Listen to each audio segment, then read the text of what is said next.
하나님께서 우리에게 주신 말씀은 요한계시록 6장 12절부터 15절까지 기록된 말씀입니다.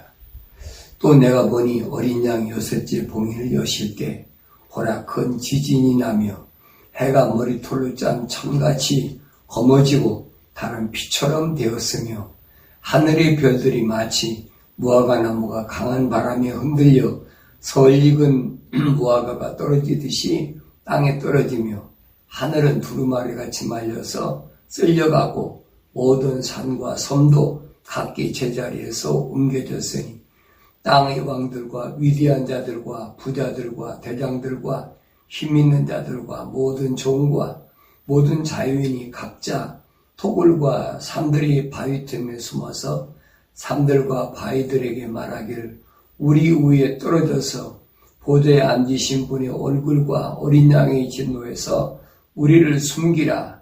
이는 그분의 진노에 큰 날이 임하였음이니 누가 감히 설 수 있으리요 하더라.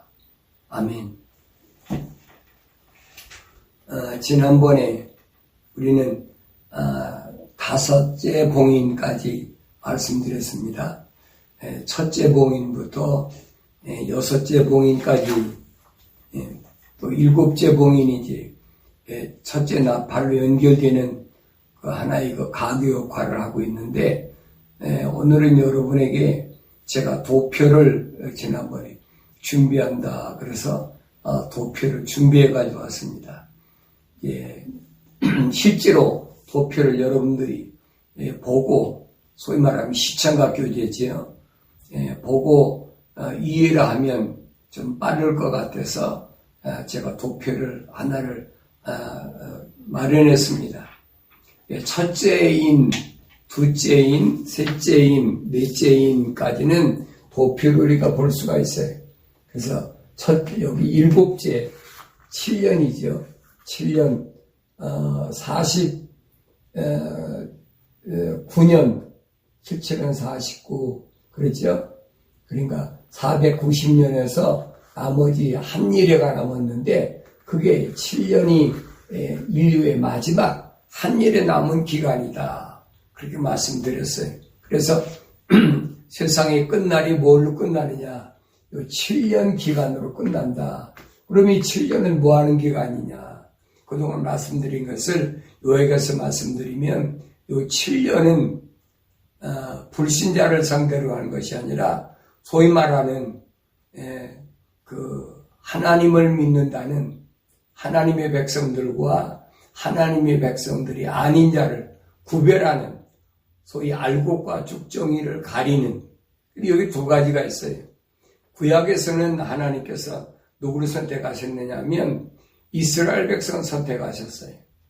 그러니까 하나님의 그 많은 백성 가운데 많은 민족 가운데 가장 작은 아브라함의 후손이 이스라엘 백성을 선택하셔서 그래서 하나님께서는 이스라엘 백성을 계속 이끌어 오셨습니다. 그것이 구약의 역사예요. 그 다음에 신약에 와서는 주님이 십자가 못 박혀 죽으시고 사흘 부활하시고 40일 만에 승천하셨는데 그 승천하신 후에 주님이 우리에게 뭘 주셨냐면 베드로에게 약속하셨지 마태복음 16장에 교회라 그랬어요. 그래서 주님이 가신 이후에는 이제 교회 시대가 오픈된 겁니다. 그러니까 우리가 이 7년 동안에는 뭐를 하나님 교회가 하고 계시냐면 성경 전체를 보면은 전 3년 반이라는 곳과 후 3년 반이 있는데 이 말입니다. 그래서 전 3년 반에는 뭐 하는 기간이고 후 3년 반에는 뭐 하는 기간이야. 제가 그동안 요한계시록 강의는 그동안 말씀드렸어요. 전 3년 반에는 교회가 알곡과 쭉종이로 휴지를 하는데 요 기간이고 그래서 이 첫째 봉인의 여시 때 보니까 흰 말이 나오는데 이 두 증인의 사역입니다. 그리고 두 번째는 붉은 말인데 이 붉은 말이 나왔다는 말은 전쟁을 가리킨다 그랬어요.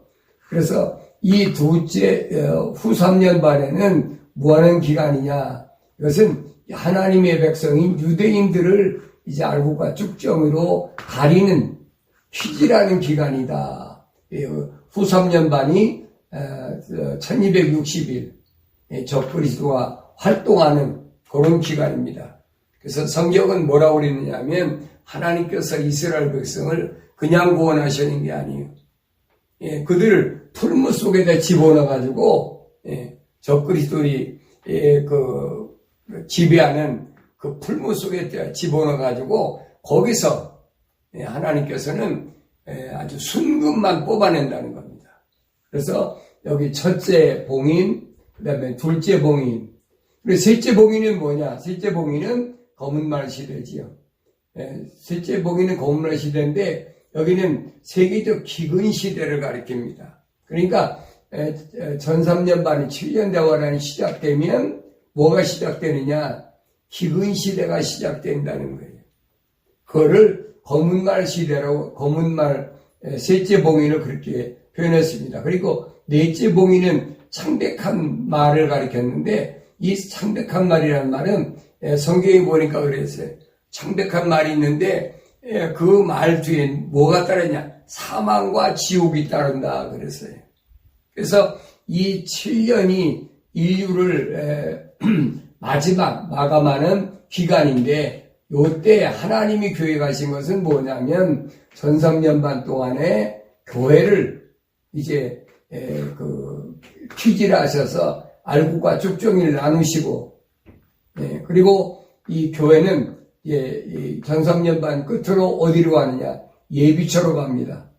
예비처 1260일 후 3년반 동안에 이 환란에 떨어지지 않는 이 예비처로 올라가게 되고 그 다음에 요 전 3년반 1260일 동안 영원한 복음을 증거하고 목숨 걸고 복음을 외치던 두 증인들은 이 전 3년반 5개월 메뚜기 환란이라고도 하고 개혁성경에는 황충난이라고 그랬는데 요 기간이 끝나면 이들은 순교를 당하고 사흘반 만에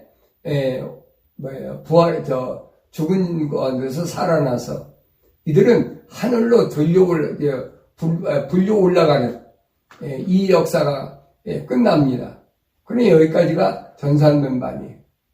그래서 성경을 우리가 상고할 때, 특별히 요한계시록 상고할 때 조심할 부분이 뭐냐면,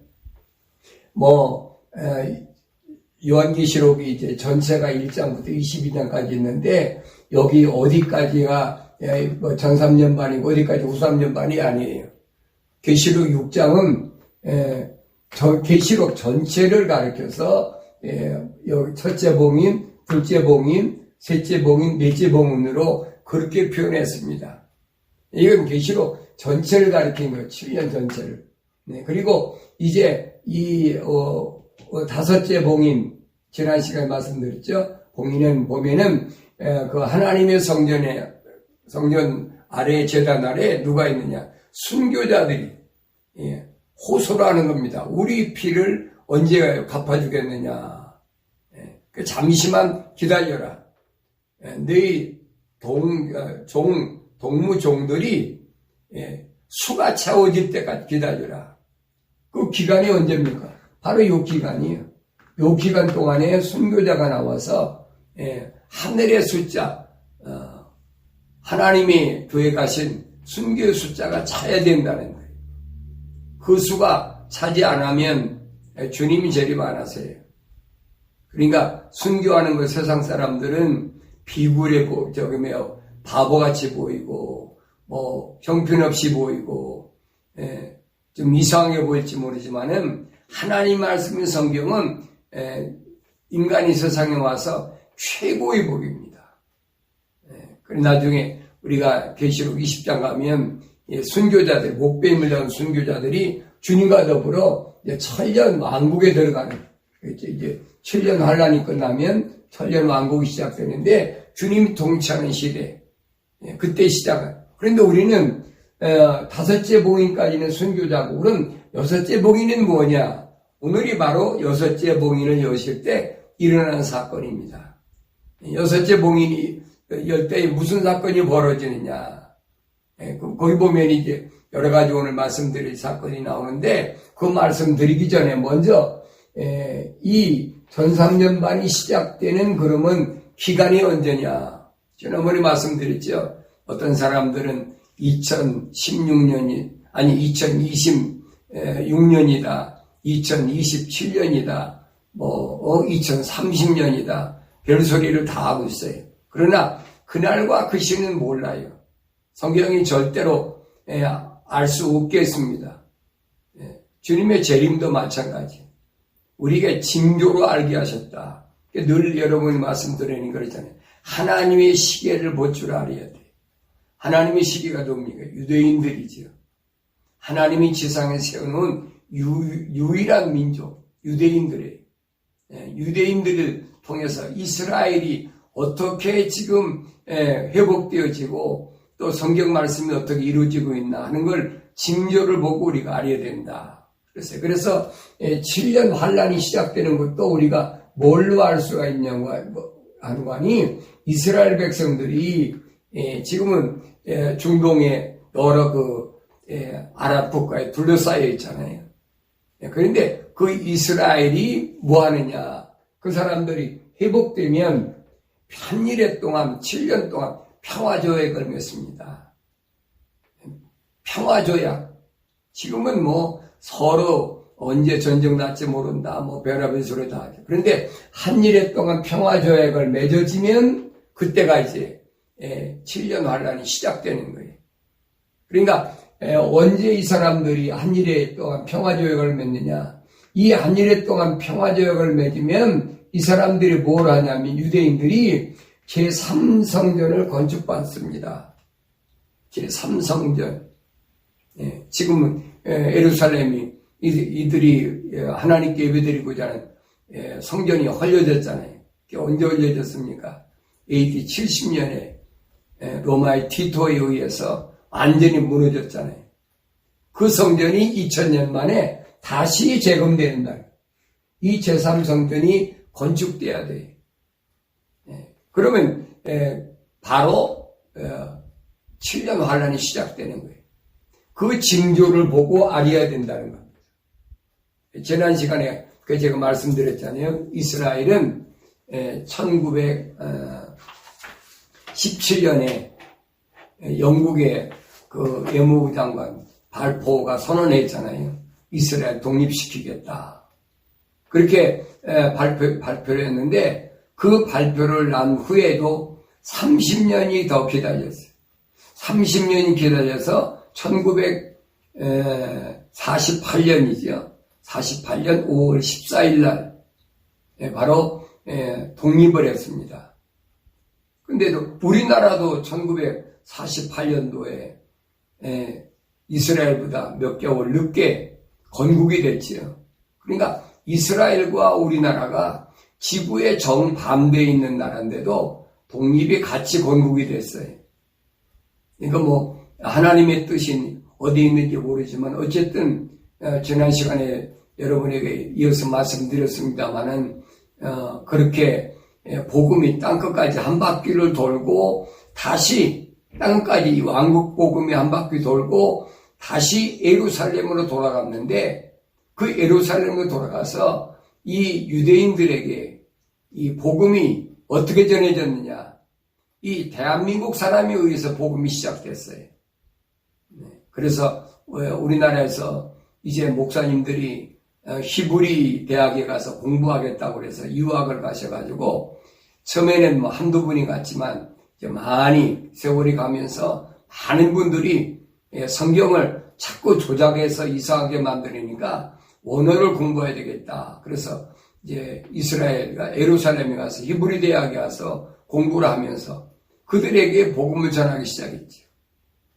복음을 전하기 시작해가지고 지난번에 말씀드린 대로 이제는 메시아닉 주라고 그러죠.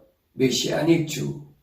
그 교회들이 숨어서 왜냐하면 유대인들이 엄청난 핍박을 하니까 숨어서 그들이 예수 믿기 시작해서 교회에 세워졌어요.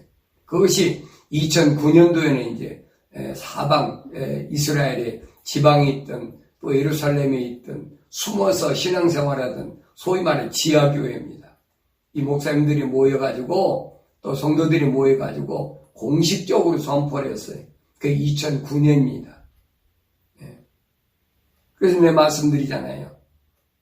무화과 나무는 정치적인 이스라엘이 독립을 가리켰고, 그 다음에 올리브 나무는 뭐예요? 종교적 이스라엘을 가리킵니다.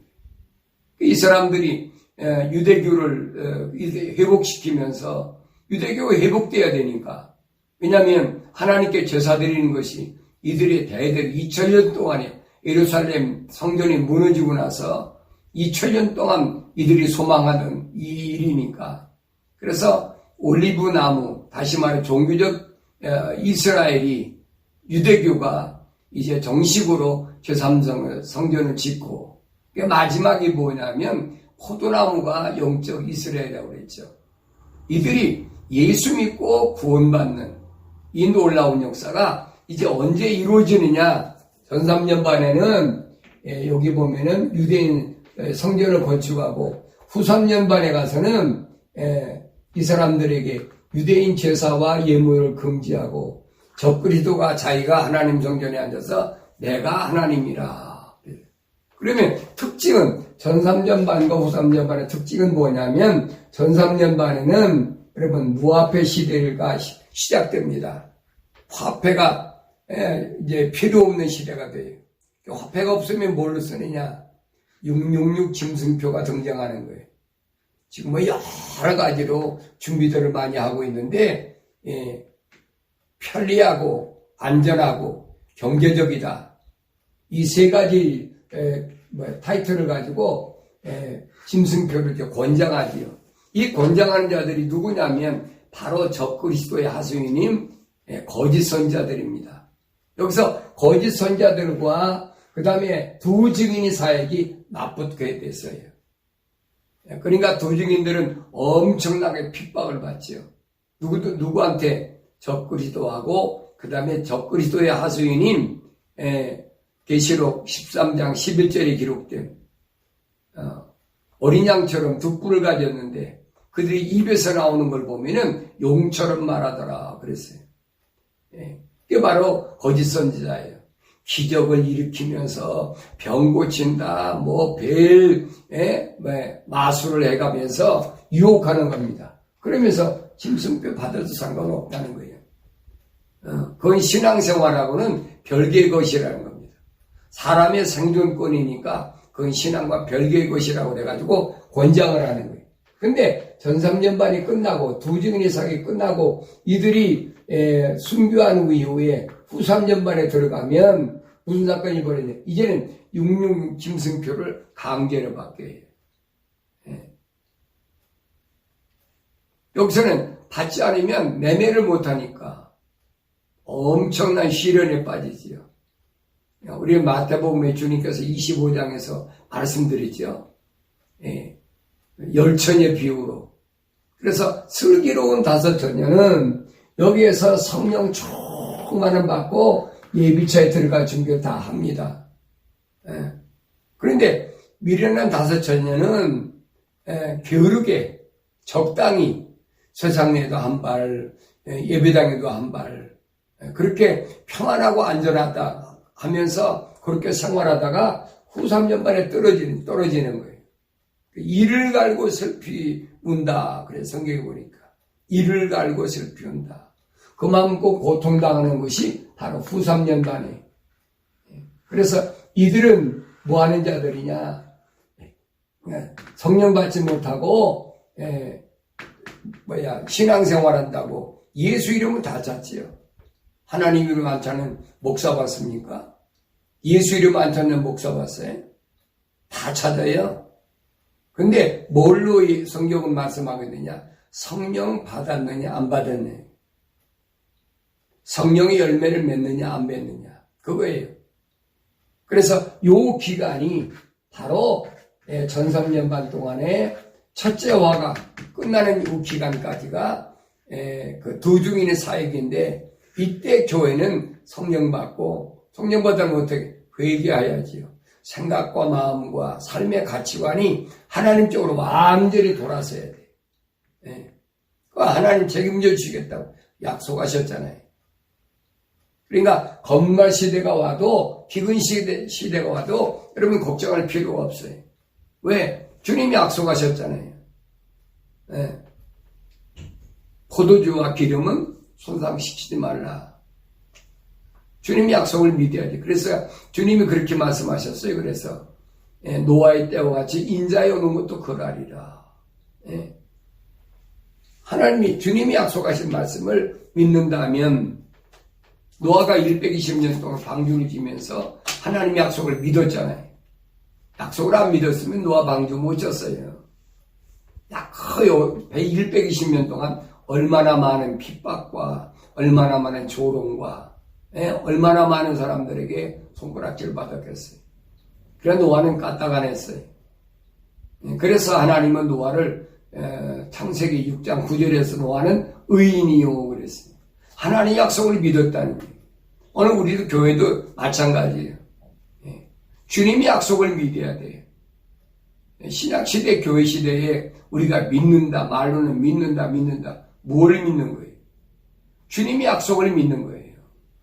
내가 갔다 다시 오마 그 약속을 믿어야 되지요. 다시 올 때 주님이 뭘 보시겠다는 거예요. 그걸 우리가 생각해야 돼. 그 노아를 보면은 두 번째 창세기 6장 9절에 뭐 노아는 뭐 당대의 완전한 사람이라. 사람이 지난번에 말씀드렸잖아요. 어떻게 완전한 사람이 돼? 야고보 선생은 그랬어요. 사람이 말에 실수가 없어야 완전한 사람이다. 말을 조심해야 돼. 남들이 나를 핍박하고 뭐하고 한다고 해서 절대 화내면 안 돼. 거기에 대항할 필요도 없어요. 내 길은 내가 가는 거예요. 이 계시록 22장에 가면 하나님께서 말씀하시는 걸 우리가 들을 수 있어야 돼. 악한 사람, 불신앙자 할 수 없는 거예요. 늘 말씀드린 예수는 아무나 못 믿어요, 여러분. 그걸 아셔야 돼요. 예배당에는 아무나 다닐 수 있어도 예수는 아무나 못 믿습니다. 그걸 아셔야 돼요. 회개를 어떻게 아무나 합니까? 하늘을 떠나 세상에 들어온 하나님 자녀들이 아니면 회개 못해요.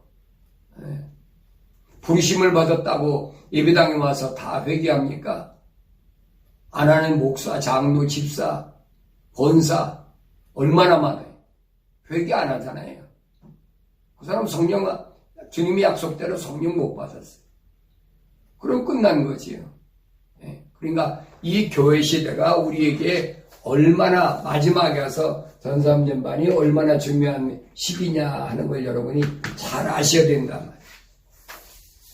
오늘은 본문의 요약에서 말씀드리겠습니다. 6째 봉인을 열 때 보니까 어떤 일이 벌어지느냐 그랬어요.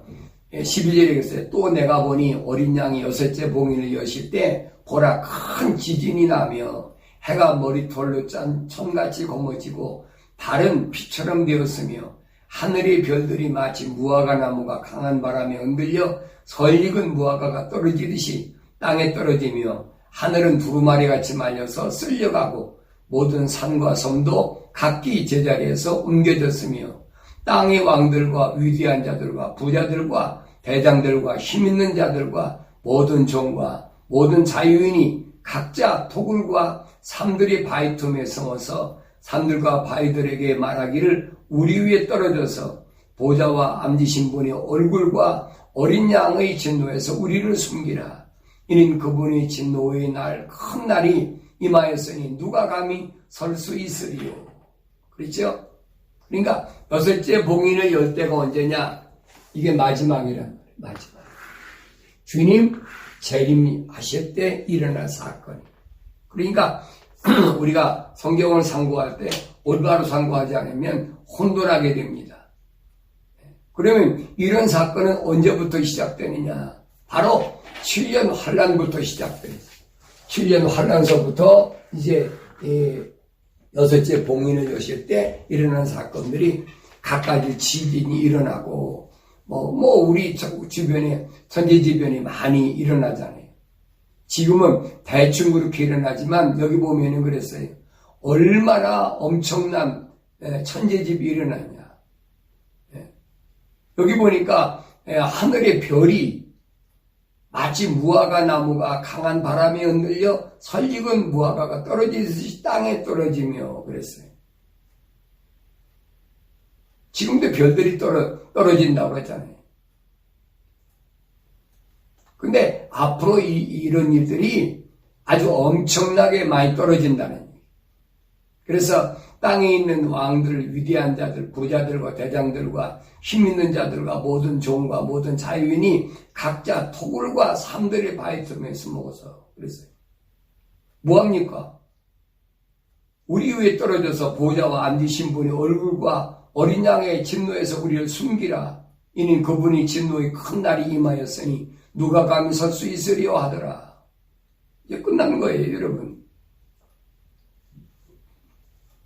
지금 과학이 급속도로 발달해가지고 아무도 예측을 못해요. 특별히 이제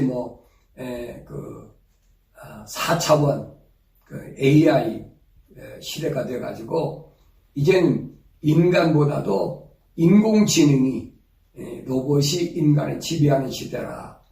과학자들이 별의별 얘기를 다 하지요.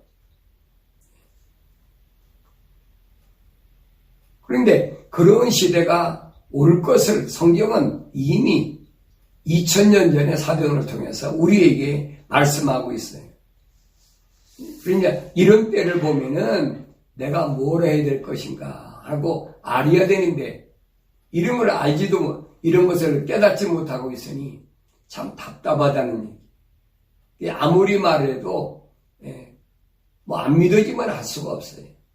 그러나 하늘을 떠난 세상에 들어온 하나님의 자녀들은 이 말씀을 들을 때 정신이 번쩍 나고 내가 이렇게 사는 것이 아니구나 하고 깨닫고 돌아서게 되는 줄로 믿습니다. 우리가 신앙생활할 때 그걸 하셔야 돼요. 여기 누가 시키지 않아도 신앙생활하는 것은 주의 부르심을 통해서 와서 신앙생활하지요. 그런데 신앙생활할 때 올바로 신앙생활하는 사람은 성경을 중심으로 해서 올바른 신앙생활합니다.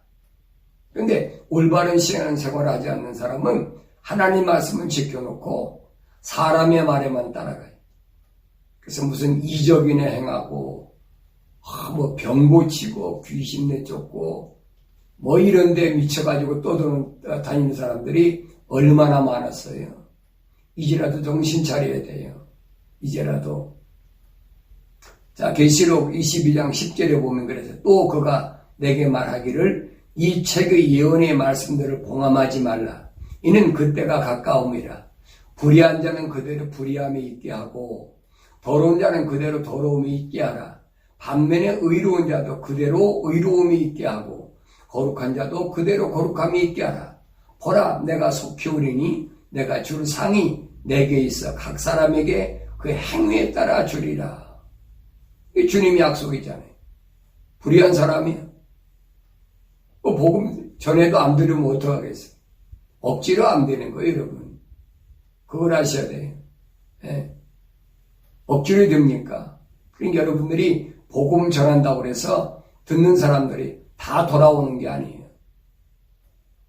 돌아오면 얼마나 좋겠어요. 여러분, 아버지 집을 떠난 사람이 아버지 집을 가지, 아버지 집에서 나가지 않은 아들이 자기 아버지 집 어디인 줄 알고 하겠습니까? 주님 비유로 말씀하셨잖아요. 집을 나간 아들, 다시 어려움 당하니까 아버지 생각이 돌아오잖아요. 우리 신앙생활도 마찬가지. 하늘을 떠나 세상에 들어온 하나님 자녀들은 세상에 살면서 어려움 당하면 아버지 집을 생각하게 돼 있어요. 아버지 집에 가야겠구나. 그립구나. 그거 주님이 비유로 말씀하신 거예요. 예수님께서는 마지막 때를 이렇게 말씀하십니다. 마태복음 24장 21절 이는 그때 대환란이 있으리니 그와 같은 것은 세상이 시작된 이후에 지금까지 없었으며 또 결코 없을 것이기 때문이라. 창세 이후로 없었던 지진, 환란, 우주의 변화, 이걸 볼 줄 알아요. 그래서 22절에 그랬어요. 만일 그날들이 단축되지 아니하면 어떤 육체도 구원받지 못하리라. 그러나 택함받은 사람들을 위하여 그날들을 단축될 것이라. 얼마나 큰 천재지변이 일어나는지, 또 얼마나 핍박이 심한지 그날을 단축하시겠다는 거예요. 누구를 위하여? 택함받은 자들을 위하여. 불신자들은 아니에요, 여러분. 그 사람들은요, 그런 게 와도 절대 회개하지 않는다고 성경 기록됐어요. 회개하지 않아요. 여러분, 일곱 교회 주님께서 말씀하셨잖아요. 회개하지 않아요. 돌아서지 않습니다. 할 수 없어요. 그대로 버려두라는 거예요. 택함받은 자들을 위해서 7년 기간 동안에 얼마나 단축될지 그건 아무도 모르죠. 그래서 29절에 보니까 그랬어요. 그날들의 환난 후에 즉시 해가 어두워지며 달이 그 빛을 내지 아니하며 별들이 하늘에서 떨어지고 또 하늘의 권능들이 흔들릴 것이라. 그 후에 하늘에 있는 인자의 표적이 나타나리니 땅의 모든 지파들이 통곡할 것이며 또 그들은 인자가 권세와 큰 영광으로 하늘의 구름을 타고 오는 것을 보리라. 또 주께서 큰 나팔 소리와 함께 천사들을 보내시리니 그들이 하늘 이편 끝에서 저편 끝까지 사방에서 그의 택하신 사람들을 함께 모으실 것이라. 이게 천사의 마지막 사역이에요. 택함받은 사람들은 하나님 버리지 않으신단 말이에요.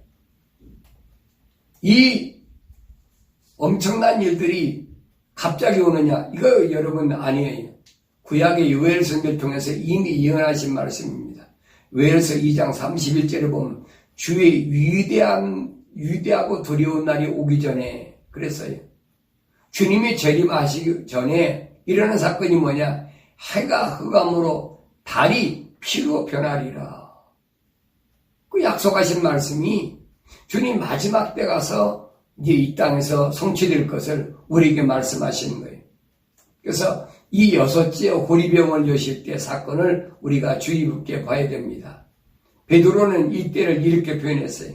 베드로후서 3장 10절에 보니까 그러나 주의 날의 밤에 도둑같이 오리니 그날에는 하늘들이 굉장한 소리를 내며 사라지고 우주의 구성 요소들이 맹렬한 불로 녹아내리며 땅과 그 안에 있는 일들이 타버릴 것이라. 그때 이 모든 것이 녹아지리니 너희가 모든 거룩한 행실과 경건에 있어 어떠한 사람이 되어야 하겠느냐. 이런 것을 보면은 이거 주님 약속이 이루어지는구나. 그 거룩한 행실과 경건에 있어 어떤 사람이 되어야 하겠느냐. 이런 걸 알아야 될 거 아니에요. 근데 안 믿는다는 얘기죠. 왜? 성경을 안 읽으니까. 그러니까 안 믿어요. 안 믿어져요 또. 그러면서 뭐라고 하니 12절에 그래서 하나님의 날이 오기를 고대하고 열망하라. 하나님의 날이 오기를 고대하고 열망하라. 이 엄청난 지진과 환란이 오는 날을 여러분 고대하고 열망하라는 거예요. 왜? 그래야 주님 오시니까. 그걸 아셔야 돼요. 그러면서 그때는 하늘들이 불에 타서 녹아내리고 우주의 구성 요소들도 맹렬한 불에 녹아질 것이나 우리는 그 약속대로 의가 거하는 새하늘과 새 땅을 기다리는도다. 이게 다르지요, 여러분. 세상 사람들은, 불신자들은 또 예배당에 다녀도 성령 받지 않은 사람들은 이를 갈고 부득부득 이를 갈고 회개하고 돌아서지 않습니다. 하나님 향하여 삿대질하고 욕을 하고.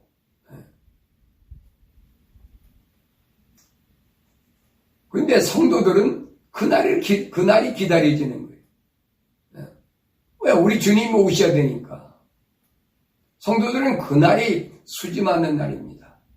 세상에서 핍박당하고 고난당하고 욕먹고 얼마나 여러분 많은 환난을 겪었습니까? 그런데 그러나 주님이 오시면 그거 다 해결되는 거예요. 14절에 그러므로 사랑하는 자들아 너희가 이런 것을 기다리고 있으니 점없고 흠없이 평강 가운데서 그분께 발견되도록 힘쓰라. 점없고 흠없고 얼마나 여러분 귀중한 말씀이에요. 내가 말에나 행동에나 점과 흠이 있나 없나. 그래서 바울 사도가 그랬잖아요. 데살로니가 지방에 있는 교회들에게 항상 기뻐하고 쉬지 말고 기도하고 범사에 감사하라. 점과 흠이 없나를 날마다 기도하며 자기 자신을 비춰보여야 돼요. 여러분 남에게 복음 전하는 게 중요한 것, 그것도 중요하겠지만 더 중요한 것은 먼저 자기 자신이 하나님 말씀 앞에 비춰보여야 된다는 거예요. 자기는 형편도 없으면서 남들에게는 예수 믿고 구원받으라.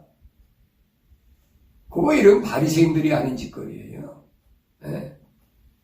하나님 말씀 앞에 내가 자신을 한번 비춰보야지요.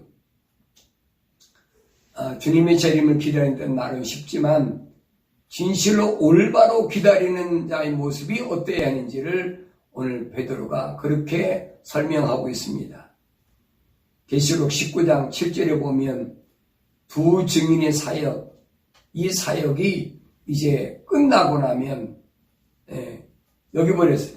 기뻐하고 즐거워하며 그분께 존귀를 돌리세. 이는 어린 양이 오는 시기에 다가왔고 그의 아내도 자신을 예비하였습니다.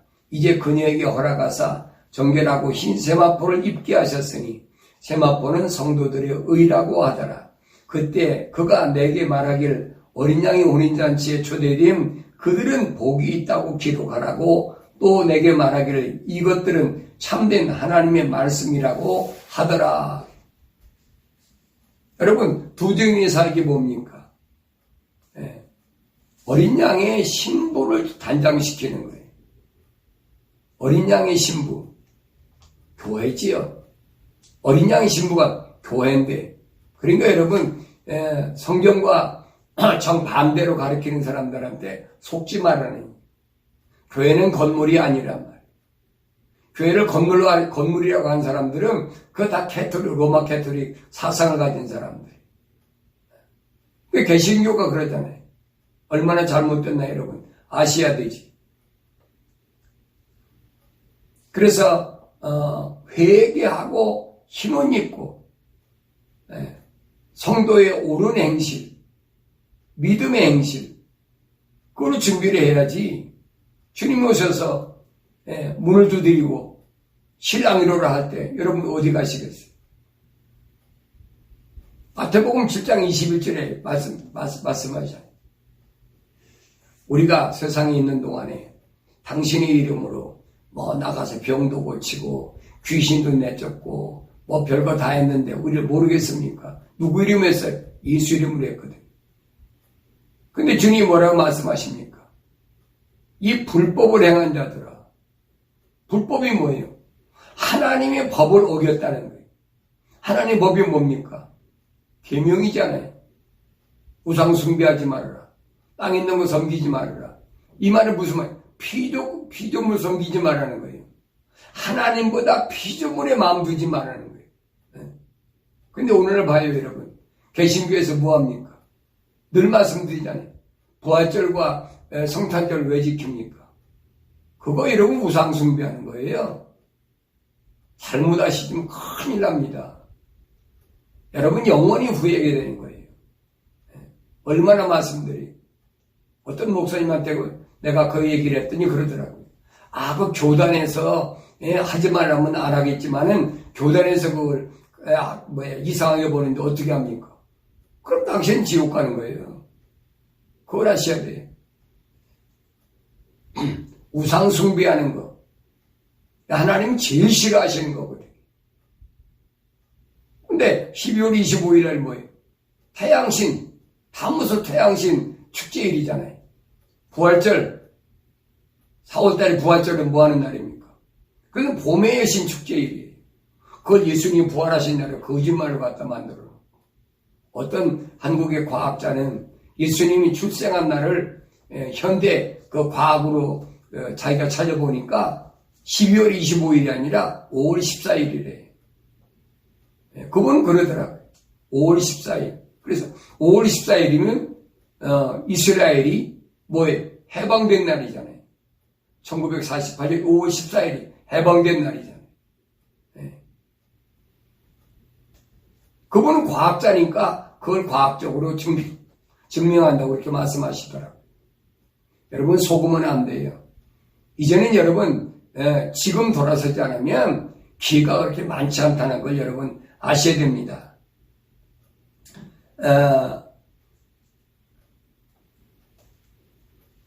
마지막 때 구원받기로 된 이스라엘 백성들을 얼마나 많은 사람들이 학대를 하고 2000년 동안 얼마나 많은 사람들이 핍박을 하고 그 다음에 그들을 죽였습니까?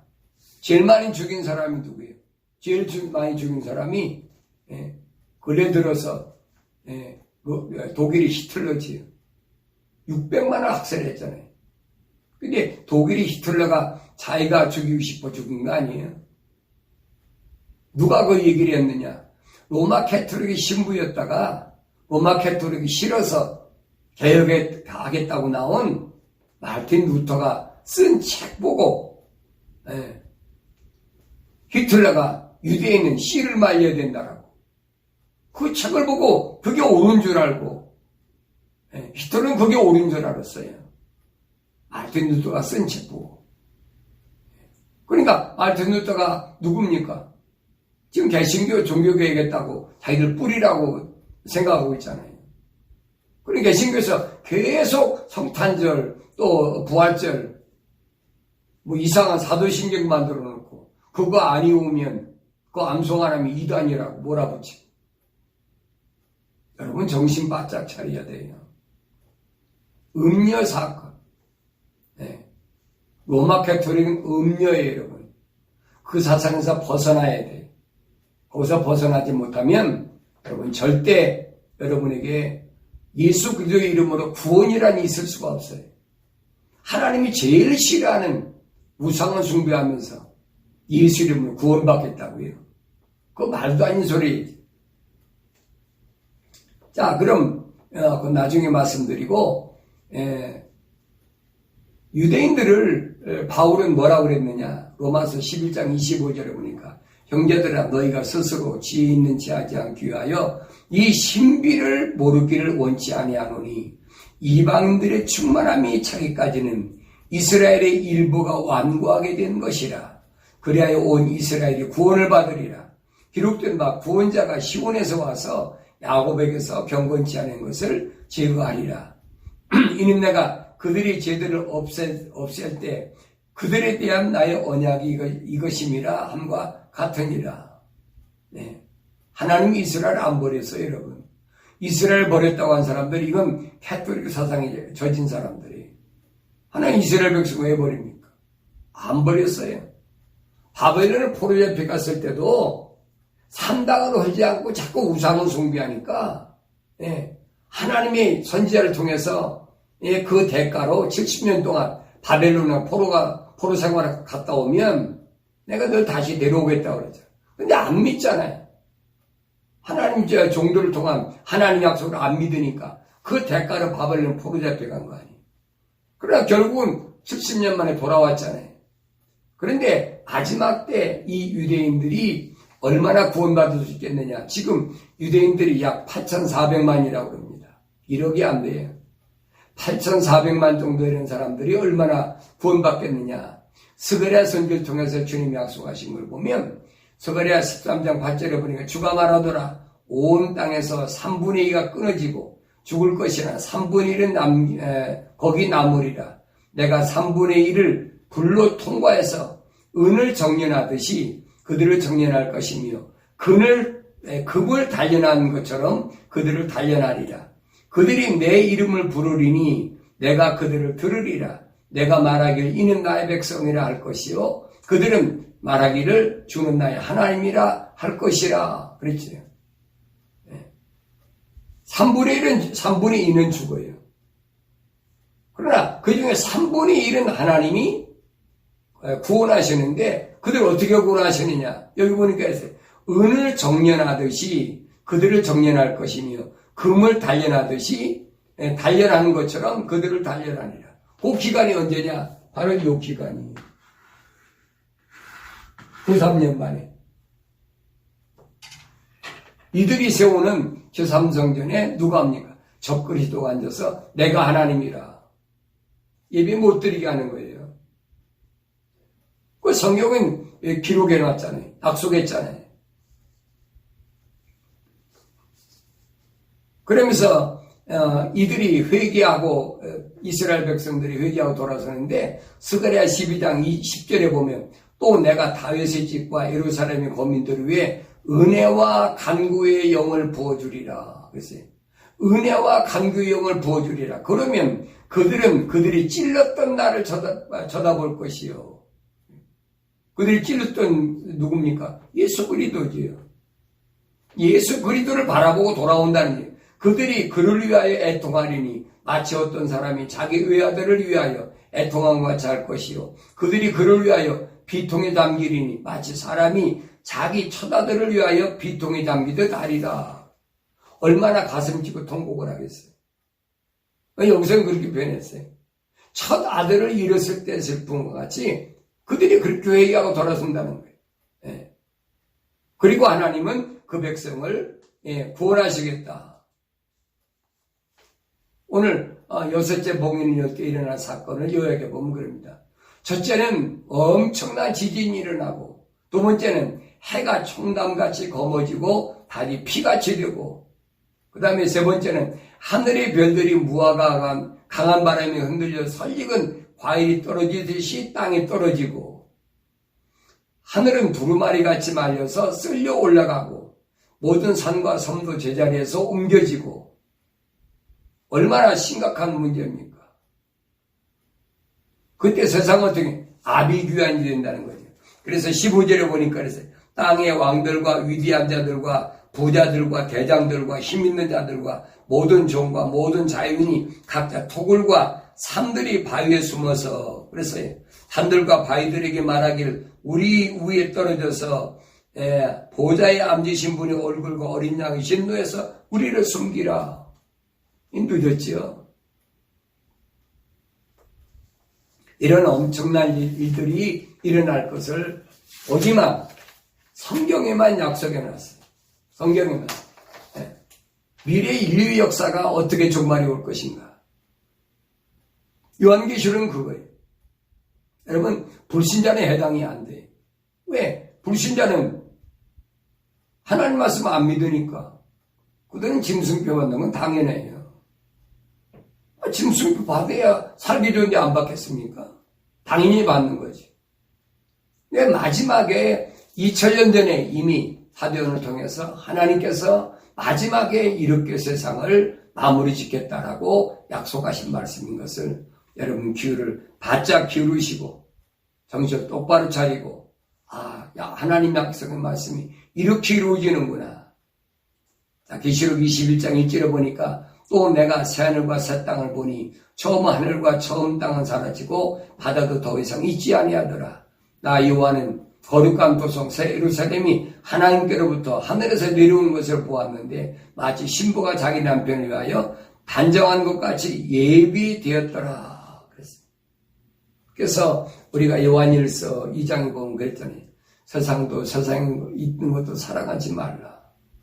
여러분 세상은 사랑의 대상이 아니에요. 여러분 그걸 아셔야 돼요. 오늘 기독교인들이 올바른 신앙생활이 뭔가를 깨닫고 우리 다시 오시겠다는 주님의 재림의 약속을 믿고 오늘 베드로가 말한 것처럼 흠과 점이 없는 주님의 신부로서 그런 삶을 살아가야 될 줄로 믿습니다.